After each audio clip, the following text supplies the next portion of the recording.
So, here's how my dream trip to Japan went down in 2025, with $2,500 and a lot of curiosity. I had no clue what to expect, but I was determined to experience everything, from Tokyo's neon lights to Kyoto's serene temples, without completely blowing my budget. Let's start from the very beginning. After booking the $600 flight, I was off to Tokyo, but this wasn't your typical travel experience. I had to make sure my budget didn't vanish into airfare, so I did some research and locked down a round-trip ticket for $700. A steal, right? Now, let's talk about where I stayed. I wasn't planning on living like a king, so I found an Airbnb in the heart of Tokyo for $70 a night. After checking into my cozy room, I thought, okay, Japan is already winning me over. But there was still so much to explore, so next, I hopped on a bike to take in the city. Speaking of bikes, you won't believe what happened next. Let me tell you, biking in Tokyo is a whole other experience. The first 10 minutes of my ride, I felt like a local pro. But then I almost fell into a canal, barely avoiding a tourist traffic jam. Who knew Tokyo's bike lanes were a jungle of their own? After all the chaos, I finally managed to enjoy the ride, until I decided it was time to hit Keukenhof Gardens. When I arrived at the Keukenhof Gardens, I had high expectations. But the crowd was out of control, and I couldn't even get a decent picture without bumping into 5 tourists.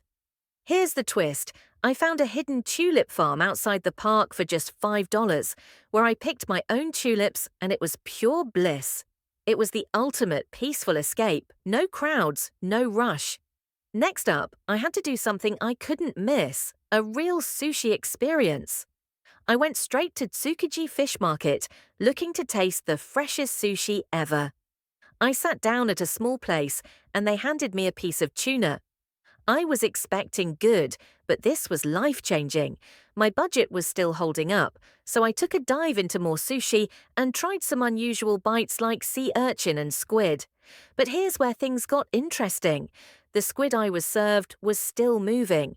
Did I panic? Maybe a little, but I ate it anyway and loved it. Now that was an unexpected win. So now that I had my sushi fix, I headed to Kyoto on the bullet train. I got my 7-day JR Rail Pass for $250, which was a lifesaver. The experience of traveling at 300 kilometers per hour felt surreal, especially when I arrived at the stunning Kinkaku-ji Golden Pavilion. This temple is a must-see, and best of all, it was free to explore. After all that culture, I decided to let loose a little and go for a night out. On my last night in Shibuya, I hit up a karaoke bar.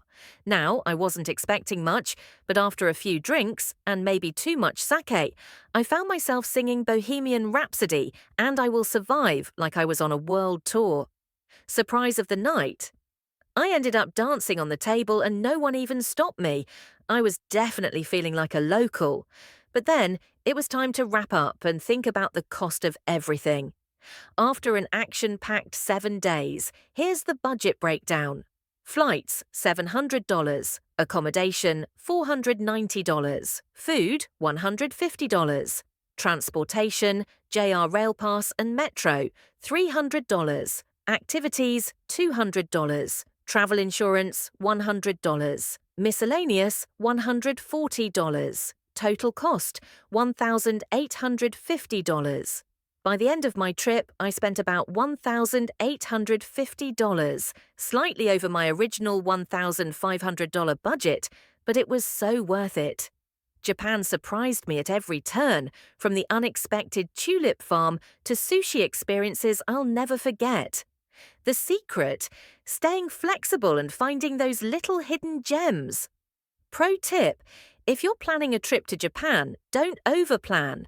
Sometimes the best moments are the unexpected ones. Are you ready for your own Japan adventure? Let me know in the comments what surprised you most about Japan.